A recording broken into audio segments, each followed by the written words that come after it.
Se questionar é muito importante, né? Principalmente quando estamos lidando com dados e decisões que podem afetar drasticamente o nosso negócio. Falando mais sobre basear nossas decisões em um processo de pensamento organizado, agora a gente recebe de volta o Jorge Chagas, cientista de dados sêniores da IBM, para contar a importância do Design Thinking atrelado ao desenvolvimento de projetos de ciência de dados escaláveis. Segue aí.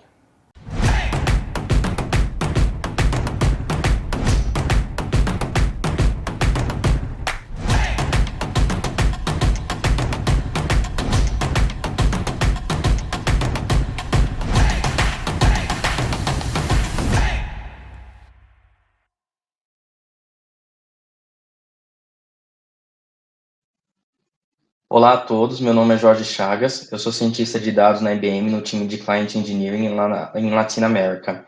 Sou também reconhecido como Master Data Scientist pelo The Open Group e vou falar para vocês hoje sobre a importância do Design Thinking atrelado ao desenvolvimento de projetos de ciência de dados escaláveis. Alguns fatos aqui muito importantes. Apenas 20% das companhias pesquisadas têm implementado AI, inteligência artificial, em alguns dos seus processos, segundo o MIT Sloan, a escola de negócios do Massachusetts Institute of Technology. Também, da mesma forma que o MIT pesquisou, o The Economist, de acordo com a entrevista do The Economist, 70% dos executivos de negócio ranquearam a Analytics como muito ou extremamente importante. Só que apenas 2% desses executivos atingiu resultados escaláveis e positivos. Então, temos um grande problema aqui. Poucas empresas implementam AI de forma bem-sucedida e escalável em seus processos. E aí, quando a gente começa a analisar os motivos e as razões para que isso aconteça, um dos grandes fatores é como que esses processos são endereçados com inteligência artificial. Como que a metodologia aplicada nesses processos na indústria para que a ciência de dados e a inteligência artificial seja de forma adequada, escalada em vários processos ou na indústria como um todo. Segundo, mais um fato aqui importantíssimo, segundo o Instituto, o IBM Institute of Business for Business Value, você percebe que há consistências e razões específicas para que as companhias realizem a ciência de dados como extremamente importante, mas que falham na aplicação desses da inteligência artificial em seus processos, né? E alguns dos problemas e algumas dessas razões ambiguidade, ambivalência na estratégia e nos objetivos da inteligência artificial. Como que você define uma estratégia data-driven que você consiga escalar isso de forma adequada, começando de forma gradual e pequena, atingindo todos os seus processos da empresa? A questão dos sistemas legados, como que você moderniza, digitaliza os seus processos para que a empresa consiga aplicar de forma efetiva e eficiente os algoritmos e automatizar esses processos, digitalizar a informação e consumir essa informação em negócio, em dados, em conhecimento, não somente armazenar. Tem a questão também da estrutura organizacional dessas empresas, a complexidade em fazê-la mais simples, né, em tornar os processos mais simples, e como que você adota a inteligência artificial num processo complexo, como isso pode ser feito de maneira adequada. E também a questão de como você coloca o ser humano no centro de tudo, como que o ser humano pode ser e deve ser o centro do emprego da inteligência artificial e de processos onde a experiência do usuário é o fator mais importante na adoção desses projetos e dessa estratégia, né? Então, você percebe que a visão é o início de tudo, a visão de como adotar a inteligência artificial em todas as áreas da empresa e tornar essa empresa o mais data-driven possível na tomada de decisão e na concepção de novos produtos, né? A questão de tentativas e erros, validar esse processo, ter um método científico aplicado. Então, isso é muito importante. O momento da verdade, né? Que você, baseado nos experimentos, qual foi o retorno de negócio trazido nos experimentos realizados e, de fato, o que isso trouxe de resultado de negócio até o momento da implementação, né? Trazendo algumas outras informações aqui, sobre a questão de como, segundo o IBM o Instituto for Business Value, há 3 distinções aqui, né, de liderança, de orientação de liderança e comportamento sobre a adoção de AI nas organizações, de forma bem-sucedida. E é o que eu acabei de falar, a questão da visão. Você adotar uma estratégia top-line oriented, como que você adota uma estratégia onde todos os processos da empresa vão começar a ser mais digitais, mais automatizados, mais inteligentes. Esse é o início de uma grande de um grande comportamento que tem se visto nas corporações, né? E priorizar a questão da AI, capacidade de investimentos, como você torna os investimentos orgânicos de forma que todo ano faça parte da estratégia você ter novos investimentos para inteligência artificial e a adoção de inovação.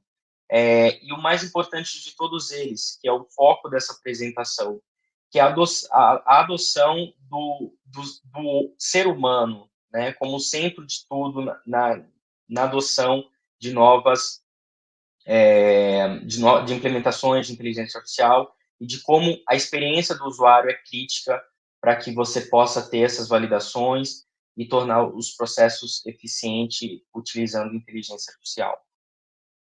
Começando aqui, é exatamente como você inicia uma vez que essa estratégia seja definida, que a corporação tem isso como parte do seu pipeline, parte do seu planejamento estratégico, como você começa a aplicar isso, ter um time, estruturar isso com um time, com profissionais especializados na área de ciência de dados, seja o cientista, o analista, o arquiteto, ou pesquisador em casos de indústrias, grandes corporações, ou como você começa com um caso, como que você estrutura isso. Então, a forma mais adequada de você estruturar é você começar com casos de usos específicos. E aí que o Design Thinking trabalha muito bem com projetos escaláveis. Então, definir quais são esses casos de uso mais críticos, dado a jornada que foi mapeado, as principais dores, começar com casos de usos pequenos, para que você consiga provar a adoção da inteligência artificial e como que ela pode ser efetiva no retorno de resultados mesmo de negócio. Então, começar com case-driven, né, na adoção de AI como você estabelece essa estratégia de extrair os dados, como você estrutura isso com as tecnologias necessárias para que isso aconteça de fato. Aplicar a metodologia ágil, isso é muito importante também. Uma vez que você já tem o Design Thinking com as dores mapeadas, a jornada, o mapeamento das pessoas, quem são essas pessoas, os principais usuários onde aquela tecnologia ou aquele projeto vai ser empregado. Utilizar a metodologia ágil para que você consiga desenvolver esses projetos de maneira rápida e tendo iterações para que você consiga melhorar continuamente. Então, você não precisa ter o estado da arte a partir do momento que o projeto começa, mas começar de maneira ágil e muito pequena, a partir de um caso de uso, você conseguir provar que aquilo traz valor, que você consegue, de fato, automatizar algo e gerar resultado, você consegue mais para frente, de uma forma mais madura, adotar outras formas para que você consiga melhorar continuamente através dessas interações, através do feedback do usuário, através de novos experimentos, que faz parte do core, né, da ciência de dados. Você tem um método científico onde você valida essas hipóteses com experimentos, com os resultados dos modelos, empregando diferentes algoritmos e testando isso em produção. Então, a metodologia ágil encaixa perfeitamente nesse cenário, né? Também utilizar tecnologias open source para que você consiga, de fato, escalar esses projetos de ciência de dados. E utilizar tecnologias open source também faz parte da nossa metodologia aqui na IBM. Como você consegue centralizar a adoção de tecnologia de estado da arte, como TensorFlow, Keras, PyTorch, são frameworks muito utilizados pelo mundo acadêmico na área de ciência de dados, são tecnologias de estado da arte no Cloud Pak for Data, que é a nossa plataforma, por exemplo, para cientista de dados, para análise de dados. Como você consegue fazer um assistente cognitivo empregando modelos de machine learning para renegociação de dívida? É um cenário que a gente tem pegado aqui. Ou como você faz segmentação de imagens, de instâncias em imagens em tempo real para imagens e vídeos, aplicando deep learning, que é as redes neurais de múltiplas camadas. Então, como você consegue fazer a adoção de um caso de uso específico, empregando metodologia ágil e utilizando tecnologias adequadas, é o que vai fazer o seu projeto ser eficiente e a adoção dessa empresa se tornar algo maduro. E também, o último ponto, mas também muito importante, é como você constrói um time de talentos, como você consegue ter a estruturação de um time onde você tenha diversidade, onde você tenha algo que seja organicamente escalável com cientistas, analistas de dados, engenheiro de dados, e você construa isso de forma contínua, onde esse time consegue mentorizar, ensinar outras pessoas dentro da própria companhia a se tornar mais orientados a dados. É muito difícil encontrar profissionais no mercado. Eu também vou falar sobre isso na entrevista, como se tornar um cientista de dados e a perspectiva do mercado para essa profissão. Mas, de fato, dada a dificuldade de encontrar bons profissionais e qualificados, então você criar um ambiente dentro da própria empresa onde você consiga ensinar outras pessoas ou qualificá-las para tecnologias e metodologias na área de dados é importantíssimo. Então, construir talentos baseado em tecnologias open source e baseado em caso de uso é o que vai fazer a sua empresa adotar de maneira eficiente e escalar os projetos de ciência de dados. Então, como a gente começa, né? Eu estou falando tanto da questão dos casos de uso e empregar isso utilizando metodologias ágeis, começar pequeno e escalar. Então, uma forma bem simples eu tenho um planejamento. Eu já defini, através do Design Thinking, qual é a minha jornada, qual que é o meu processo, quais são as principais dores, as grandes ideias. Eu tenho todas essas dinâmicas já realizadas e eu quero definir agora quais são os próximos passos. Então, começar a planejar demos, provas de conceito, MVPs, de forma que você consiga provar que aquilo funcione, dado aquele caso de uso. Então, pegue um caso pequeno, faça a prova de conceito daquilo. O pipeline completo, a extração dos dados necessários, toda a questão da análise do requisito de negócio, o entendimento do dado propriamente dito, o tratamento dele, a aplicação de algoritmos e a validação estatística desses modelos e o emprego dele, o deployment em produção. Uma vez que você fez esse planejamento com uma prova de conceito, você está provando que aquilo, de fato, vai melhorar um processo, aquilo, de fato, vai automatizar e trazer valor de negócio. Então, a adoção, né? Uma vez que eu provei que aquele caso de uso pequeno numa prova de conceito no MVP funciona, e eu tenho validado isso estatisticamente, que de fato ele vai melhorar aquele meu processo, a adoção, a implementação em produção também é muito importante. Por quê? Existem etapas na área de ciência de dados pós-deployment, pós-produção, que é importantíssimo para o time de ciência de dados, que é você fazer a validação pós-produção, teste AB da efetividade desses algoritmos, a questão da monitoria desses algoritmos, a questão de validação de bias.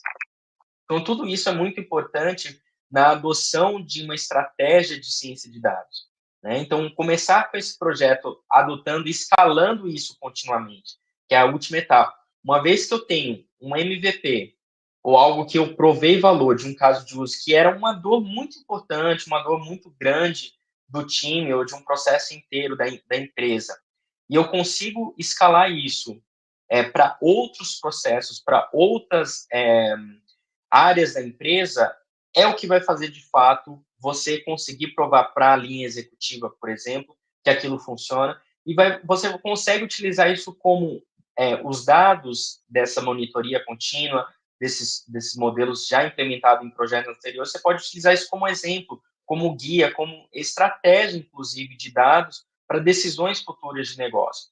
Então, isso são as etapas, a grosso modo, assim, muito curtas do que seria um início bem sucedido, tá? E como nós fazemos aqui na IBM? Nós temos a metodologia da IBM Garage, que eu vou detalhar um pouco mais agora, que é como que a gente aplica um método científico com design thinking e metodologia de ciência de dados, de DevOps, de DevSecOps, para que nós consigamos ter esses projetos escaláveis em diferentes indústrias. Nós trabalhamos com as maiores empresas da América Latina e do mundo. Estamos falando dos grandes bancos, empresas de manufatura, de retail. Então, isso é muito importante, a gente ter validado isso internamente nos nossos projetos e processos, mas como a gente também faz isso em nossos clientes. Então, a IBM Garage é a metodologia que nós aplicamos em nossos projetos de ciência de dados e nos demais projetos de consultoria, onde nós orientamos e guiamos os nossos clientes na jornada de Hybrid Cloud e de inteligência artificial. Então, utilizamos a technical expertise de diferentes papéis, então temos arquitetos, desenvolvedores, cientistas de dados, business transformation leaders, que são as pessoas de negócio que vão fazer toda a análise de negócio e de valor de negócio para os projetos, e obviamente, uma considerável experiência e know-how da indústria, do negócio. Então, fazemos esse investimento com os nossos clientes. Então, uma vez que o cliente ele deseja validar uma hipótese, criamos MVPs e fazemos todo o estudo de caso para fazer a escalabilidade desses projetos e estudo para viabilidade técnica e de negócio. Então, começamos com a IBM Garage e constitui-se de 3 grandes etapas. É como nós trabalhamos com os clientes. É a cocriação, a coexecução e a cooperação. E isso todo esse processo, todas essas etapas são feitas de forma gradativa e contínua.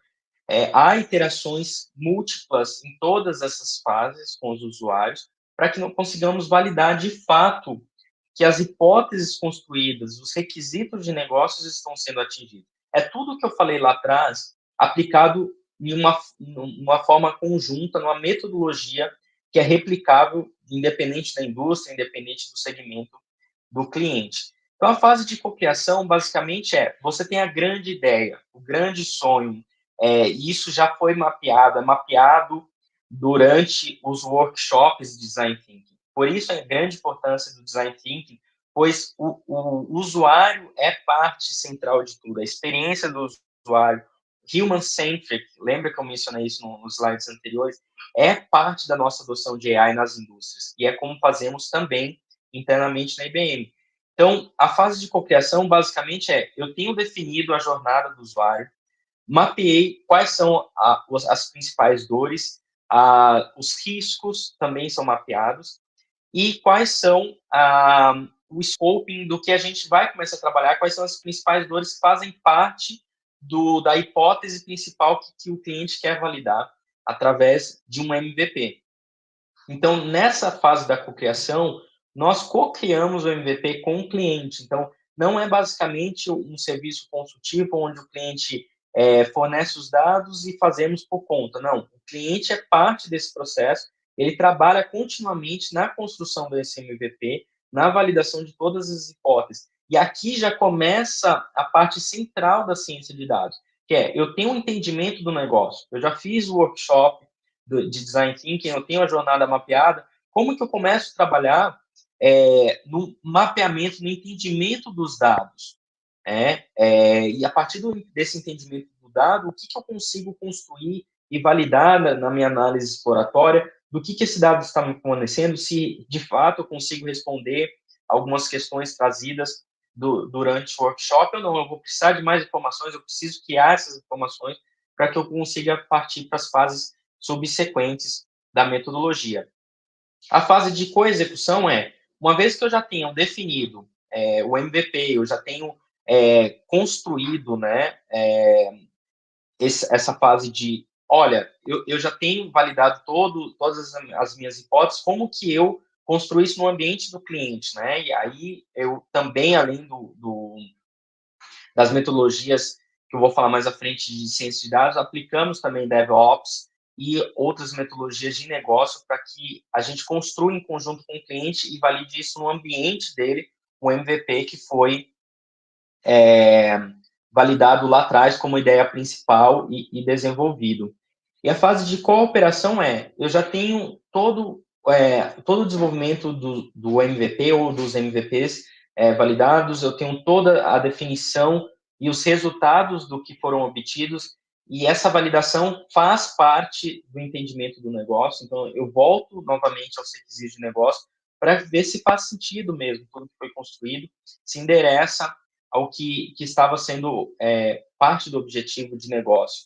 E essa cooperação basicamente como eu escalo isso no ambiente do cliente em produção. Como que eu pego uma ideia pequena de um caso de uso e escalo isso em produção para que eu consiga validar e trazer resultados para outras áreas, para outros problemas que foram mapeados na jornada durante os workshops de MVP, do Design Thinking. Então, basicamente, vendo uma visão geral, eu detalhei cada uma das etapas, mas vendo uma visão geral, imagine só que você é uma área de uma grande corporação que você tem 100 ideias diferentes, você quer trabalhar em 100 ideias, fazer o escopo, a validação disso, implementar inteligência artificial, aplicar de forma inteligente e digital algo que melhore o seu processo, né? Nessa fase de cocriação, a gente afunila dessas 100 ideias o que de fato vai mudar, mover a agulha e vai de fato endereçar os principais dores. Então, dessas 100 ideias, são definidos no workshop o que é prioridade, o que são tecnicamente e de negócio viáveis para implementação. Durante a co-execução, eu tenho poucas ideias, porque eu afunilei dessas 100 ideias o que é mais estratégico. Então, eu segmento na fase de scoping o que de fato a gente vai trabalhar e validar como parte da estratégia da corporação e técnica, estratégia técnica da empresa. Então, eu tenho dessas 100 ideias, eu derivo para 100, dessas 100 ideias, eu derivo para 10 soluções, possíveis soluções, onde eu vou co-executar e aplicar a metodologia da CRISP-DM, a DevOps e da SecOps para desenvolvimento desse MVP e validações. Dessas 10 soluções, eu tenho 3 experimentos para testar e validar, onde eu tenho um grande MVP, e esse MVP construído a parte final, digamos assim, o que eu tenho de finalização do que, de fato, eu vou implementar em produção. Então, na fase final de cooperação eu tenho um MVP único, onde eu validei todas as minhas hipóteses, onde eu tenho endereçado as principais dores, e eu sei, estatisticamente, eu sei pelo nosso método científico de que, de fato, eu consigo escalar isso e endereçar os problemas que foram mapeados durante os workshops, durante o Design Thinking.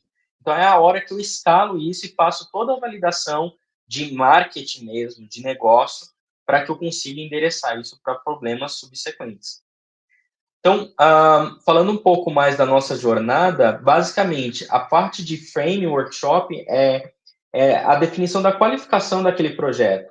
Como que eu consigo, de fato, identificar o que vai ser endereçado, o que é estratégia, o que está alinhado com a estratégia da corporação, do nosso cliente, e o que, de fato, a gente vai endereçar, vai estudar para começar a trabalhar, para ver se faz sentido, se não tem algo, já um produto já pronto, se eu preciso, de fato, desenvolver um MVP para endereçar uma hipótese que ainda não foi validada, né? A fase de workshop, o discovery, é justamente aquela fase onde eu citei que você mapeia a jornada do usuário, todo o processo, as principais dores, quais são os gargalos desse processo, o que de fato, quais são as áreas que trabalham em conjunto e se correlacionam ao longo desse processo e o que traz as principais dores.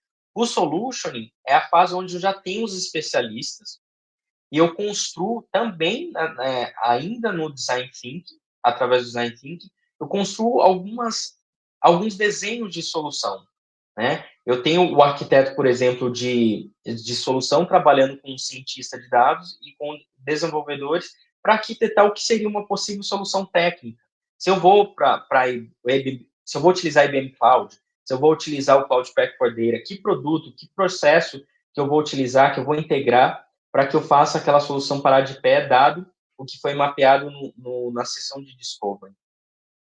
O scoping já é uma fase onde eu já tenho definido uma grande solução que endereça todo aquele problema e eu vou afunilar para o scoping somente o que é realmente necessário. Em 4 a 6 semanas, o que eu vou trabalhar, né, de validação de hipótese, de desenvolvimento mesmo, propriamente dito, para resolver um grande problema da minha jornada como um todo. E todas essas fases são dinâmicas de design thinking aplicados aos projetos de dados. Então, na fase de scope, eu segmento um único processo, um único modelo, por exemplo, que eu vou desenvolver, que vai endereçar, ou um conjunto de modelos que vai endereçar um grande problema. E a fase do MVP Building é aquilo que eu citei. Então, você, de fato, parte das ideias do design thinking, consolida o que é persona, o que são as principais dores, o mapeamento de risco, para que você possa, de fato, trabalhar e construir uma solução muito pequena, baseada em caso de uso, para você fazer essas validações aplicando o nosso método científico.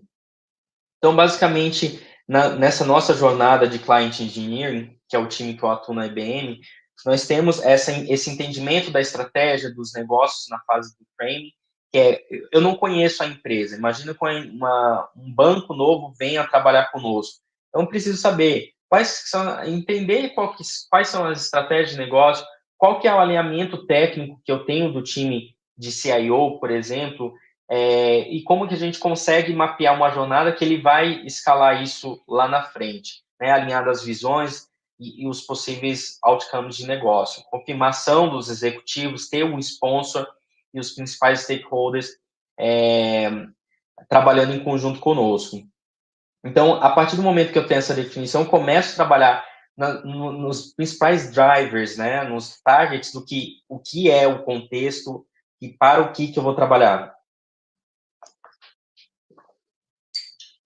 Na fase do solutioning e do scoping, como eu disse, você tem identificação das principais tecnologias e como você faz aquela solução parar de pé, o desenho de arquitetura e definição técnica de quais componentes, quais estratégias de adoção de tecnologia eu vou endereçar aquele problema. E o scoping é você definir, né, quais são as hipóteses para trabalhar e identificar isso durante o MVP.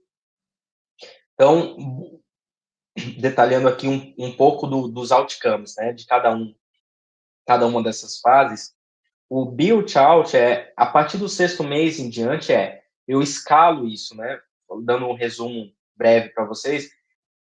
Eu falei do business frame, falei do discovery, do design thinking aplicado a todos esses workshops, a arquitetura, que é a parte do solutioning, e o MVP build, que é de fato o desenvolvimento. E aí eu tenho a última fase, que é como que eu escalo isso? Tendo todo esse mapeamento da jornada, tendo o mapeamento dos personas, o desenvolvimento de fato já construído e validado, como que eu escalo isso para os processos subsequentes da empresa, para mais processos, para outros projetos que possam fazer parte do alinhamento estratégico de uma companhia ao longo do ano, né? Então, isso é parte da nossa metodologia e o design tem que estar atrelado a tudo isso. Agora, detalhando um pouco mais como a gente trabalha com a ciência de dados atrelado ao IBM Garage, Natália, se você puder deixar um pouco em zoom essa imagem, porque ela tem muita informação. Então, a CRISP-DM é a metodologia que nós utilizamos para projetos de ciência de dados. É largamente utilizada e adotada em grandes empresas que são data-driven, em startups e corporações de inovação como a IBM, Amazon, Google, etc. Então, a CRISP-DM ela define alguns métodos de data, de metodologia de dados, onde você tem a fase inicial do conhecimento de negócio, então business understanding, E você percebe que nessa metodologia você tem interações subsequentes de uma fase para outra. Você pode retornar nessa interação e voltar à fase inicial justamente porque você quer validar algo, você já obteve uma informação, uma fase superior, uma fase subsequente, e você quer voltar, retornar para validar outras hipóteses. Então, por exemplo, na fase de entendimento de negócio, propriamente de um projeto de dados, de ciência de dados, quais são os requisitos, o que se tem validado, o que os sponsors, os stakeholders querem atingir, né? Qual o principal objetivo de negócio que eu quero atingir utilizando AI, aplicando ciência de dados em meu processo, no meu projeto. O Data Understanding é uma fase extremamente importante e uma das que mais levam tempo junto com a preparação dos dados, que eu quero entender o que eu tenho de informação. Esses dados que são armazenados para essa empresa, para esse aplicativo, para esse processo, o que eu tenho de informação que eu consigo utilizar, que vai me ajudar a responder essas decisões, vai me ajudar a validar esses requisitos. Então, é uma fase mais de exploração mesmo, que a gente chama de EDA, Exploratory Data Analysis.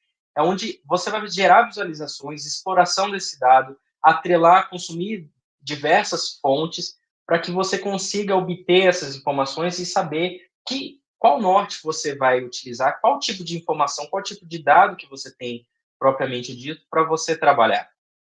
A fase de preparação eu sei qual que é o objetivo de negócio, eu sei qual que é o dado que eu tenho, como é que eu trabalho nesse dado, que técnica que eu vou aplicar. A gente poderia ficar o dia inteiro aqui falando sobre isso. Existem muitas técnicas que a gente pode adotar nessa fase de preparação, como normalização, feature scaling, feature engineering, o processo de redução de dimensionalidade, outras técnicas que você pode adotar aplicada, endereçada ao como você vai utilizar algoritmos para resolver aquele problema. E como que você trabalha, se é dados, se é feature categórica, se é numérica e contínua, e etc. Então, essa é uma das fases que mais leva esse tempo, em torno de 70%, 60% a 70% do tempo de um projeto de ciência de dados é na preparação desses dados. O dado bruto, geralmente, ele vem com muitas falhas, vem com desbalanceamento de classes. Então, como o cientista prepara esse dado, é muito importante no processo.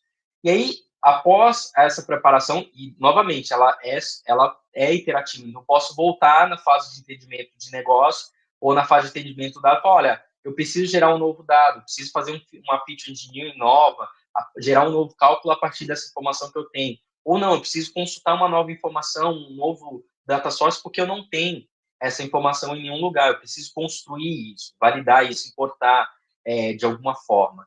Né? A fase de modelagem, propriamente dita, é a fase da aplicação dos algoritmos. Que algoritmo que eu vou aplicar? Se é um algoritmo de regressão, é um algoritmo para classificação, para reinforcement learning, no caso de problemas voltados à robótica, é algo de agrupamento que eu vou fazer clustering, é algo voltado para visão computacional, etc. Dado o meu problema, que existem muitos algoritmos que eu posso aplicar para resolver esse problema. E aí a preparação do dado é uma fase onde você, de forma interativa, trabalha muito com a fase da modelagem, porque você pode aplicar diferentes experimentos com diferentes algoritmos e precisar trabalhar nesse dado, preparar esse dado para aquele algoritmo específico, né? E a fazer esses ajustes que a gente chama de fine-tuning, nos parâmetros desse algoritmo, para ver qual melhoria você consegue durante a fase de validação, né? De evaluation desses modelos. Uma vez que eu já desenvolvi o modelo, eu tenho que fazer a validação estatística se esse modelo está adequado, qual que é a coracidade dele, qual que é a corretude, o índice de corretude dele em relação ao que eu quero atingir. E aí, uma vez que eu fiz toda essa validação, eu tenho a fase do deployment, que é aquilo que a gente comentou. Dado um caso de uso, eu tenho toda essa metodologia aplicada, o método científico da CRISPR-DM aplicado nos meus experimentos, dos projetos de dados, como é que eu faço o deployment disso? Como é que eu faço a validação pós-deployment de quão adequado é esse meu projeto, essa minha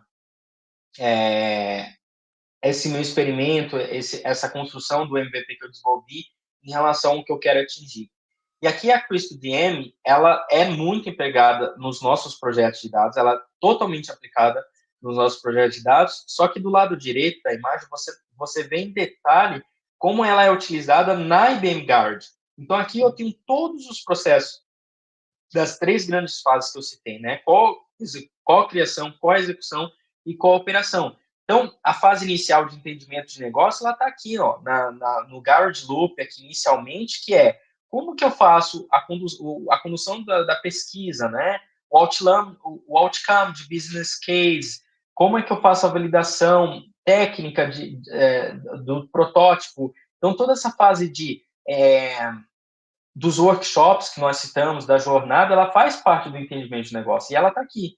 O design thinking aplicado na prática e atrelado de forma muito integrada com o nosso desenvolvimento de projeto de dados. E aí, uma vez que eu tenho o desenvolvimento do MVP, eu faço validações subsequentes de oportunidade de negócio. Então, durante a fase de coexecução, eu posso ter validações específicas de diferentes experimentos para endereçar se realmente ele está apto para ir em produção, né? E aqui com a execução eu tenho um deployment, eu já fiz esses diferentes modelos, fiz toda a parte de modeling e evaluation durante o MVP, eu tenho um MVP que consolida de fato as hipóteses que eu quero. Ou eu posso construir vários MVPs para diferentes hipóteses, eu quero validar todas elas antes de ir para a produção.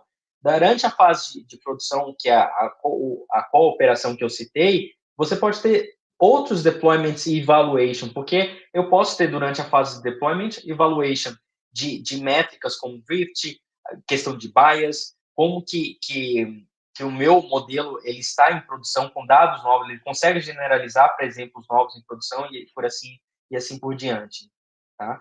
Então, uma forma mais simplificada, eu trabalho numa pequena corporação, eu não tenho como trabalhar em todas essas fases subsequentes e ter uma metodologia como vocês adotam nos seus clientes da IBM Guard. Como que eu posso começar de uma forma muito simples? Aplica a CRISP-DM com Kanban. A CRISP-DM que eu citei, todas essas fases do projeto de dados com metodologia ágil, onde você consiga pegar um caso de uso pequeno, aplicar isso de forma iterativa no desenvolvimento, fazer a validação e ter isso em produção, a escalabilidade disso em produção, para que você consiga fazer isso de forma gradativa em outros problemas da empresa. Então, eu sugiro que, se você não tem como aplicar a IBM Guard em conjunto conosco e quer fazer de uma forma simplificada, utilize a CRISP-DM com Kanban e valida isso. Tenha o sponsorship da área de negócio, da área executiva, com os resultados que você traz de negócio dos seus projetos, tá?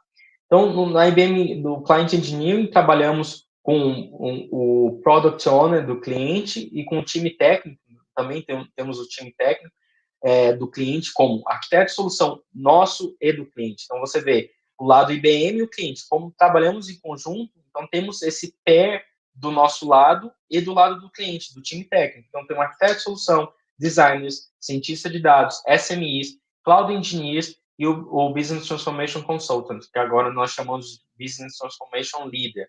E, obviamente, a camada executiva, os sponsors do projeto. Trabalhamos de forma contínua e conjunta, aplicando o Design Thinking às nossas metodologias de ciência de dados.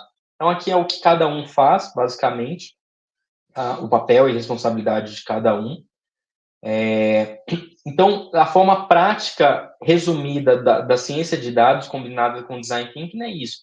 Você ter a definição, a imersão, né, dos processos de design thinking atrelados à parte de dados, a governança do dado, a estruturação do que você quer obter de informação, a aquisição do dado, do data immersion mesmo, você obter informação e conhecimento do dado, propriamente dito na fase de discovery e modelagem, e, obviamente, o prototyping de deployment.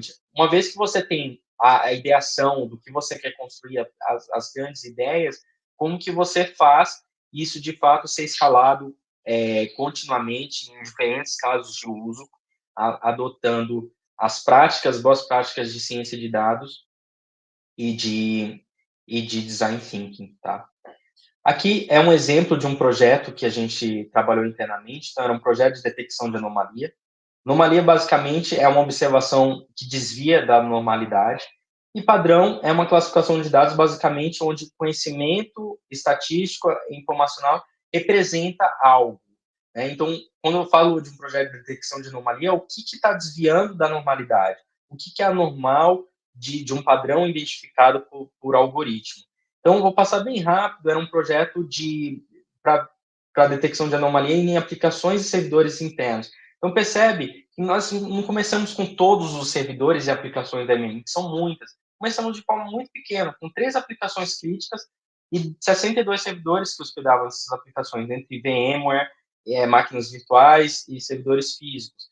E no full stack, então a gente começa analisando dados de performance de infraestrutura, dados de aplicações, então combinar a combinação dessas duas grandes fontes de dados com a experiência do usuário, como que o usuário ele faz parte central dessa solução. E aí temos toda a fase de aquisição de dados, como que eu faço dados, a aquisição e a estruturação da parte de ETL mesmo, Extract, Transform, Load, toda a parte de engenharia de dados, como que eu estruturo isso. Então, tivemos toda essa etapa de transformação, uma vez que o MVP foi implementado, a gente tinha validado, mas essa fase de aquisição em grande escala é feita depois, não queira fazer isso no começo. Né? Então, esse é uma foto do tamanho do problema que nós tínhamos, da aquisição de todos esses dados para fazer a análise. Todas as métricas que nós utilizamos durante o MVP para uma aplicação, para um servidor. Então, servidores Unix, arquitetura de servidores Windows e de VMware. Então, é um exemplo aqui só para ilustrar a complexidade que nós tínhamos e como segmentamos isso para um projeto de ciência de dados escalável. Então, todas essas variáveis aqui foram utilizadas no MVP, mas de uma forma pequena, de uma forma segmentada, uma amostragem do que seria o todo. Então, de todos esses servidores que eu estou mostrando aqui, voltando novamente, nós pegamos apenas 62 no MVP e 3 aplicações. Tá? Então, voltando, de todas essas aquisições, somente 62 servidores e todos esses dados para a construção dos modelos, para a validação de todos, de identificação de padrões e detecção de anomalias em diferentes arquiteturas de servidores. Aqui, toda a fase de modelagem, de exploração do dado e de modelagem, né, a fase mais crítica da ciência de dados do projeto, onde eu tenho que analisar exemplos positivos, exemplos negativos, fazer a normalização disso, analisar o que desses falsos positivos, o que eu preciso extrair, o que são verdadeiros positivos, para fazer a construção de ter um modelo que consiga generalizar para novos exemplos e identificar isso muito bem na série temporal de todos os dados de performance. Então, tem as fases subsequentes de experimentos diversos. Então, quantos algoritmos que eu aplico, como que eu faço a validação desses algoritmos, é a parte constitucional de um projeto de ciência de dados. E isso continuará existindo, aplicando ou não design thinking. Mas o design thinking é importante justamente porque na fase inicial a gente mapeou os personas. Quem são os arquitetos, os donos das aplicações, a camada executiva que precisa consumir esse dado, né? Então, uma vez que eu tenho esses experimentos, eu consigo voltar lá na fase inicial de entendimento de negócio e conseguir endereçar de fato o que vai servir, o que vai ser útil para cada um. Né? Então, toda essa fase de modelagem, de predição, a identificação da outage, como que você correlaciona isso com o resultado de negócio para quem vai ver? Né? O arquiteto de aplicação, ele vê a outage de uma forma, o executivo ele vê de outra, ele não quer ver qual que foi o parâmetro que foi identificado a outage. Isso é uma informação técnica. Ele quer ver se se a aplicação está rodando, se o servidor está rodando e se ele vai ter impacto de negócio. Entenderam a diferença dos personas? Então, o design thinking é muito importante para isso. Né? A questão da validação, todos os processos que aplicamos de experimentos, isso é importante, isso vai continuar existindo. Mas, de fato, é como que eu endereço isso com persona. Então, aqui, por exemplo, é a última visualização de uma das etapas do MVP, da construção do MVP, onde eu tenho isso endereçado para o time técnico. O time técnico ele está vendo todas as informações relacionadas às features, às categorias que são críticas e técnicas para aquela aplicação e estava tendo anomalia, né? o algoritmo prevendo aqui um resultado de anomalia, o período onde houve essa anomalia. Então, isso é um exemplo do que nós fizemos internamente e pode ser adotado em diferentes indústrias, em diferentes projetos, tá? Então, só para concluir aqui, por que isso é tão importante, né? No nosso caso, para esse projeto, identificar padrões anormais, os picos e inconsistências, para que, de fato, a gente tenha aplicações mais seguras e precisas. Então, eu descobri, prever e prevenir que essas falhas aconteçam. Isso foi um exemplo clássico do que a gente aplicou. Para outros cases que nós temos externamente, eu convido vocês a acessarem a nossa página, o IBM Garage. Temos exemplos públicos de como aplicamos a nossa metodologia da IBM Garage, a ciência de dados com a CrisVDM, DevSecOps, em nossos projetos para grandes clientes na América Latina e ao redor do mundo. E, por fim, muito obrigado por ter assistido a palestra. Eu convido vocês a acessarem o meu site e as minhas redes sociais, tá? Meu LinkedIn, meu Instagram e meu Twitter para todos vocês. Muitíssimo obrigado.